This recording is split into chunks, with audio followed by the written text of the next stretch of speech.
আসসালামু আলাইকুম এভরিওয়ান। সকলের কি অবস্থা? আজকে আপনাদেরকে একটা কথা বলবো। বাংলাদেশের যে ৫ টি ব্যাংক বর্তমানে করুণ অবস্থা। কথাগুলো মনোযোগ দিয়ে শুনবেন। যাদের এই ব্যাংকগুলার ভিতরে কোটি টাকাও জমা আছে, তারা ৳২,০০,০০০ টাকার বেশি ৳১ টাকাও পাবেন না। এটা বিগত সরকারই বলে দিয়েছেন, বর্তমান সরকারই বলে দিয়েছে, ঠিক আছে? ব্যাংকগুলোর নাম আমি বলতেছি, মনোযোগ দিয়ে শুনেন।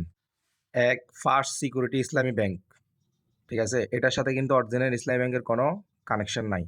ফার্স্ট সিকিউরিটি ইসলামী ব্যাংক, গ্লোবাল সিকিউরিটি ইসলামী ব্যাংক ২ নাম্বার। ৩ নাম্বার সোশ্যাল ইসলামী ব্যাংক, এক্সিম ব্যাংক ৪ নাম্বার এবং কি ইউনিয়ন ব্যাংক ৫ নাম্বার। এই ৫ টি ব্যাংকে যাদের টাকা আছে দ্রুতই উত্তোলন করে ফেলুন। ২ লাখের বেশি দিচ্ছে না আপাতত।